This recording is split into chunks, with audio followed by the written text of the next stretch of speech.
پیارے بھائیوں اور بہنوں، آج ہم لوگ دوسرے سمسٹر کا پرچہ صحافت کا تیسرے ویڈیو ہم لوگ کر رہے ہیں۔ اس میں ہم لوگ شروع کرتے ہیں ٹیلی ویژن۔ خبر رسانی کا ایک جدید طریقہ ہے، یعنی ٹیلی ویژن خبر رسانی کا ایک جدید طریقہ ہے، ساتھ ساتھ عوامی ترسیل کا ایک مؤثر ذریعہ بھی ہے۔ اس کے ذریعے کسی خیال، فکر یا معلومات کی ترسیل مؤثر طریقے سے تصویروں کے ساتھ، تصویر اور آواز دونوں کے ساتھ لوگوں تک یا عوام تک پہنچائی جا سکتی ہے۔ لفظ ٹیلی ویژن دو الفاظ کا مرکب ہے، ٹیلی اور ویژن۔ ٹیلی ایک یونانی لفظ ہے جس کے معنی ہے بہت دور سے، اور ویژن کا معنی ویژن وہ لاطینی زبان کا لفظ ہے جس کے معنی دیکھنا یا دکھائی دینا اس کے ہے۔ مجموعی طور پر اس کا یہ معنی ہوا کہ بہت دور کی چیز کو دیکھ لینا، بہت دور کی چیز کو دیکھ لینا، یعنی ٹیلی ویژن اسی معنی میں استعمال کیا جاتا ہے۔ سائنس اور ٹیکنالوجی کی ترقی نے تصویر کے ساتھ ساتھ آواز کو بھی لوگوں تک پہنچانے کی مؤثر کوشش کی گئی اور کامیاب بھی ہوا۔ 1936 عیسوی میں BBC نے، برٹش براڈ کاسٹنگ کارپوریشن نے دنیا کی پہلی باقاعدہ ٹیلی ویژن سروس کا آغاز کیا۔ 1938 عیسوی تک آتے آتے ہر قسم کے پروگراموں کو واضح طریقے سے پیش کرنے لگے، لیکن 1939 عیسوی میں BBC نے ٹیلی ویژن نشریات بند کر دی گئی، جو 7 جون 1946 عیسوی تک بند رہی۔ اس دوران مختلف ملکوں میں اس طرف کوشش ہوتی رہی، یعنی مطلب ٹیلی ویژن کو کامیاب طریقے سے نشر کرنے کی، اور اس کی طرف جو ایجاد ہونے لگے۔ 1937 عیسوی میں امریکہ کے ایمپائر اسٹیٹ بلڈنگ میں لگایا گیا اینٹینا عوام کے استعمال کے لیے کھول دیا گیا۔ مطلب اس وقت تک یہ اگر ہوتا تو وہاں پر کچھ جگہوں پر وہ بھی کچھ خاص لوگوں تک محدود تھا، لیکن 1937 عیسوی میں امریکہ کے ایمپائر اسٹیٹ بلڈنگ میں لگایا گیا اینٹینا عوام کے استعمال کے لیے کھول دیا گیا۔ NBC، RCA اس میں کمپنیوں کے نام ہے۔ ان کمپنیوں نے ٹیلی ویژن عوام نے لے آئے، یعنی ٹیلی ویژن سیٹ یہ لے آنے والے، اس کو بنانے والی جو کمپنیاں یہ دو، NBC اور RCA۔ ہندوستان میں ٹیلی ویژن نشریات کی مختصر تاریخ پر بحث کریں گے۔ ہندوستان میں ٹیلی ویژن نشریات کی ابتدا 15 ستمبر 1959 عیسوی میں یونیسکو کے ایک پائلٹ پروجیکٹ کے تحت ہوئی۔ اس پروجیکٹ کا مقصد پسماندہ طبقات کی تعلیم و ترقی تھا، یعنی پسماندہ بیکورڈ کلاس، اور ان کی جو تعلیم و ترقی اس کا مقصد تھا۔ اس پروجیکٹ کی کامیابی پر آل انڈیا ریڈیو نے فورڈ فاؤنڈیشن کی مدد سے ایک اور پروجیکٹ اسکولی ٹیلی ویژن کے نام سے شروع کیا۔ اس کے لیے دہلی اور نواح دہلی، یعنی دہلی اور اس کے آس پاس کے 600 اسکولوں کو چنا گیا، انہیں منتخب کیا گیا، سلیکٹ کیا گیا۔ اسکول ٹیلی ویژن سے طلباء اور اساتذہ کی ایک بڑی تعداد ٹیلی ویژن کے قریب آ گئی۔ اسکول ٹی وی اسکولوں کے نصاب کی ضرورتوں کو سامنے رکھ کر چلایا جاتا تھا۔ ان تجربات کی کامیابی سے ہندوستان میں ٹیلی ویژن سروس شروع کرنے میں تقویت ملی۔ 15 اگست 1965 عیسوی کو روزانہ ٹیلی ویژن سروس شروع ہو گئی۔ اس وقت نشریات کی پہنچ صرف 25 کلومیٹر تک تھی، یعنی صرف 25 کلومیٹر کے علاقے تک ہی یہ جو ٹیلی ویژن نشریات پہنچ جاتی تھی۔ دہلی کے بعد 1972 عیسوی میں ممبئی میں ٹیلی ویژن کا دوسرا مرکز قائم کیا گیا۔ یہ ہندوستان کی ٹیلی ویژن کی تاریخ میں ایک سنگ میل تھا۔ ممبئی سینٹر کا لگ بھگ سارا ساز و سامان، یعنی ممبئی میں جو ٹیلی ویژن سینٹر ہے اس کو قائم کرنے کے لیے جن چیزوں کی ضرورت تھی، ان میں اکثر لگ بھگ ساز و سامان وہ مغربی جرمنی، ویسٹرن جرمنی نے ہندوستان کو تحفے میں دیا تھا۔ شروع میں روزانہ 1.5 گھنٹہ پروگرام نشر کیا جاتا تھا۔ ممبئی میں ٹی وی سینٹر قائم ہونے کے بعد 1 سال کے اندر، یعنی ممبئی میں ٹیلی ویژن سینٹر قائم ہو کر 1 سال کے اندر پونے میں پہلا ریلے سینٹر قائم کیا گیا۔ اس کے ذریعے ممبئی سینٹر میں جو پروگرام نشر ہوتے تھے اس کو مہاراشٹر کے دیہاتی علاقوں تک پہنچنے لگے، یعنی ولیجز، گاؤں تک پہنچنے لگے۔ یہ ریلے سینٹر قائم ہونے سے پہلے ممبئی ٹی وی کی نشریات ممبئی شہر تک محدود تھی، اور اسی لیے اکثر پروگرام شہری مسائل، یعنی اس وقت تک جو ممبئی ٹی وی میں جو پروگرام نشر ہوتا تھا اس پر شہری مسائل، ضروریات، دلچسپیوں کو، مطلب جو وہاں کے جو شہر کے لوگوں کی دلچسپیوں کو سامنے رکھ کر تیار کیا جاتا تھا۔ لیکن جب پروگرام دیہی علاقوں تک پہنچنے لگے تو پروگراموں میں گاؤں کی ضروریات اور مسائل پر بھی توجہ دی گئی۔ 1975 عیسوی میں ٹیلی ویژن نشریات سیٹلائٹ کے ذریعے کرنے لگے۔ یہ ایک بہت بڑی تبدیلی تھی۔ 15 اگست 1982 عیسوی کو ہندوستانی ٹیلی ویژن یعنی دوردرشن نے رنگین ٹیلی ویژن نشریات کی ابتدا کی گئی۔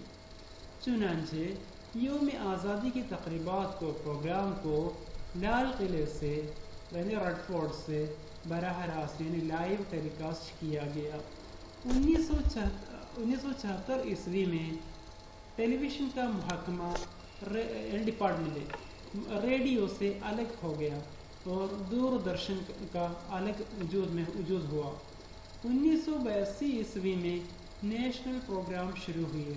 اس کے بعد ٹیلی ویژن کی رفتار کافی تیز ہو گئی۔ اب آپ لوگوں کو معلوم ہی ہے جو مختلف پروگرام آج کل ٹیلی ویژن پر نشر کرتے ہیں، اس میں ڈاکیومنٹری، انٹرویو، بحث و مباحثہ، quiz, film, serial, drama, report, news یعنی خبریں، تبصرہ، فون پروگرام، ریالٹی شو وغیرہ اہم ہیں۔ آج کل یہ جو سرکاری چینلوں کے علاوہ سینکڑوں نجی چینل بھی شروع کیے گئے ہیں۔ اس میں بھی اس کے بھی مختلف مقاصد ہوتے ہیں، اور اس میں کچھ یہ جو صرف تفریح کے لیے ہے، تو کچھ کھیل کود کے لیے، اور کچھ جو خبروں کے لیے، خبر اور اس کے تبصروں کے لیے ہے۔ لیکن مختلف مقاصد کے تحت آج کل سینکڑوں چینل یہاں ہندوستان میں ہی آج نشر ہو رہے ہیں۔ اب فلم یا سینما دراصل ایک تصویری ابلاغ ہے، یعنی تصویری ذرائع ابلاغ ہے۔ اس کی تاریخ فوٹوگرافی کی ابتدا سے جڑی ہے۔ ابتدا میں تصویریں غیر متحرک یعنی اسٹل امیجز ہوتی تھی۔ دراصل یہاں تصویر کو متحرک کر دیا جاتا تھا، یعنی یہاں پر کئی اسٹل تصویر وہ جو تھی وہ تیز رفتار چلانے سے لوگوں کو ایسا لگتا تھا کہ یہ ہمارے سامنے ہی ہو رہا ہے، لائیو ہو رہا ہے۔ یعنی روشنی اور سائے سے بھی کام لیا جاتا تھا، یعنی روشنی اور سایہ یہ سینما کی ایک پرنسپل ہے، بیس ہے، اور اس سے بھی کام لیا جاتا تھا۔ سینما کا لفظ کینیما سے نکلا ہے۔ سینما ایجاد ہوا تو اسے کینیمیٹوگرافی کہا جاتا تھا۔ یہ لفظ فرانس میں پہنچا تو سینمیٹوگراف کہنے لگے۔ رفتہ رفتہ سینما رہ گیا۔ ابتدا میں فلموں کی لمبائی بہت کم ہوتی تھی، دھیرے دھیرے اضافہ ہوتا گیا۔ 1931 عیسوی میں پہلی متکلم فلم یعنی بولتی ہوئی فلم عالم آرا دکھائی گئی۔ اب دیکھیں گے اخبارات کی شروعات کیسے ہوئی۔ کاغذ قلم تحریر ایجاد کرنے سے کاغذ قلم اور تحریر ایجاد کرنے سے پہلے بھی خبریں بنتی تھی، پھیلتی تھی، لوگوں تک پہنچتے بھی تھے۔ ہر کوئی انسان تازہ ترین جانکاری دیکھنے، خبر جاننے کے خواہش مند ہے۔ اس کے لیے شروع میں دوست و احباب اور رشتہ داروں کو خطوط کے سہارے سے خبروں کو پہنچائے جاتے تھے۔ اس طرح خطوط نویسی کا آغاز ہوا۔ پرانے زمانے میں عام لوگ جمع ہونے والی جگہوں پر یعنی پبلک میٹنگ پلیسز میں، عبادت گاہوں کے دروازے پر، عبادت گاہوں کے مندر ہو، مسجد ہو، گرجا گھر ہو، اس طرح کی عبادت گاہ ہے، وہاں کے دروازے پر اہم خبریں، اعلانات، احکامات کندہ کرائے، یہ مطلب کندہ کرانا لکھ کر رکھا جاتا تھا۔ تربیت یافتہ کبوتروں کے ذریعے دور دور سے خبروں کو پہنچایا کرتا تھا۔ اسی طرح آگے چل کر قلمی اخبارات کا طریقہ رائج ہوا۔ اخبارات کے سلسلے میں رومی ایکٹا کا ذکر سب سے پہلے آتا ہے۔ قدیم روم یعنی روم کے ہر شہر میں کونسلیں ہوا کرتی تھی جنہیں سینٹ کہا جاتا تھا۔ سینٹ کی کارروائیوں کو کتاب یا رسالے کی شکل میں تیار کر کے اس کی کاپیاں شہر کے اہم مقامات یا لائبریریوں پر رکھتے تھے۔ دوسری صدی قبل مسیح میں اس کی شروعات ہوئی۔ اسی طرح جولیس سیسر نے ضروری سرکاری اعلانات اور سیاسی خبروں کو عوام تک پہنچانے کے لیے روزانہ ایک پرچہ شروع کیا تھا جس کا نام ایکٹا ڈولینا تھا۔ ڈولینا کا مطلب روزانہ کے ہے۔ اسے اہم گزرگاہوں پر یعنی راستوں پر چسپاں کرتے تھے، یعنی وہاں پر اس کو لگایا کرتا تھا۔ اس پرچے کو سب سے پہلا عوامی اخبار کہا جاتا ہے، وہ بھی اسی لیے کہ پبلک کے لیے، عوام کے لیے ایک اخبار کی شکل میں ہی تیار کیا گیا تھا۔ ہندوستان میں مسلمان بادشاہوں نے خبر رسانی یعنی خبر پہنچانے کے لیے وقائی نویس یعنی واقعے کو لکھنے والے اور خفیہ نویس خفیہ طور پر جو اہم معاملات ہیں اور اس کو لکھنا، تحریر کرنا، رپورٹ کر دینا، اس کے لیے ان لوگوں کو مقرر کرتے تھے۔ یہ لوگ واقعات کی تفصیل بادشاہ کو بیچ دیتے تھے۔ مغل بادشاہ اکبر کے عہد میں ایک قلمی اخبار دربار معلیٰ نکالنا شروع کیا تھا۔ شاہ جہاں کے زمانے میں اس کا نام اخبار دارالخلافہ شاہ جہاں آباد رکھا گیا۔ مغلیہ دور کے آخر تک یہ اخبار کسی نہ کسی شکل میں جاری رہا۔ اب دیکھیں گے یورپ اور امریکہ میں اخبارات کی ابتدا کیسے ہوئی۔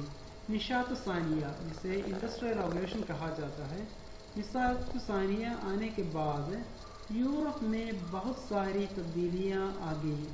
سائنس اور ٹیکنالوجی ترقی کر گئی، ادیب اور قلمکار پیدا ہوئے، رہن سہن میں تبدیلیاں آ گئیں۔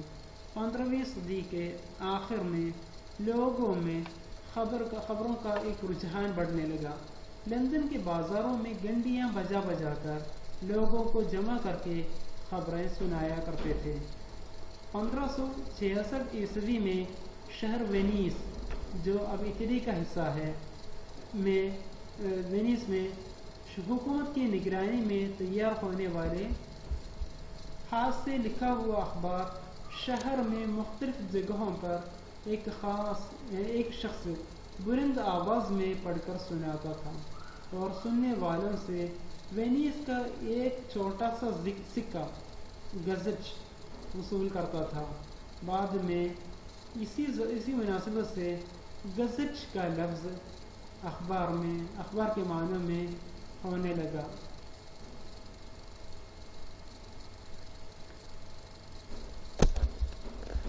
یورپ میں سب سے پہلا اخبار یعنی پیمفلیٹ خبر نامہ یعنی جرمنی میں 1609 عیسوی میں جاری ہوا، جس کا نام ریلیشن آن ریٹن ہے۔ اس کے بعد مختلف ملکوں سے اخبارات جاری ہونے لگے۔ انگلینڈ کا پہلا اخبار 2 ستمبر 1620 عیسوی میں ٹورنٹو تھا۔ 1665 عیسوی میں حکومت کی سرپرستی میں آکسفورڈ گیزٹ نکالا۔ ایک سال بعد اس کا نام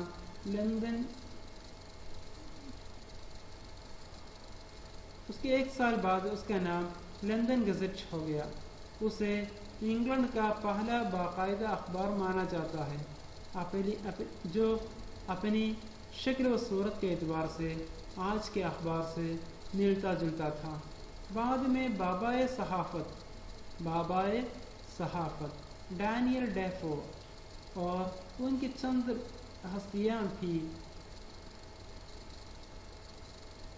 ساتھیاں مل کر 1719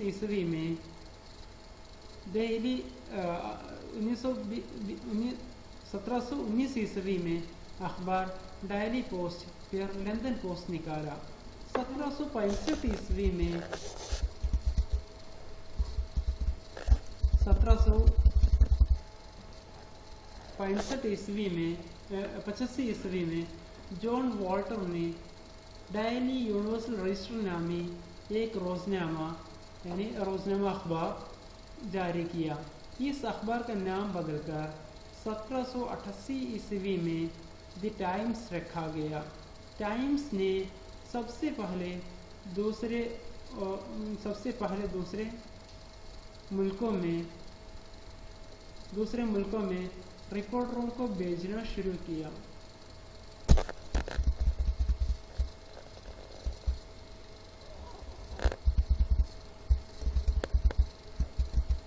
آگے چل کر مزاحیہ اخبارات بھی نکالنے لگے۔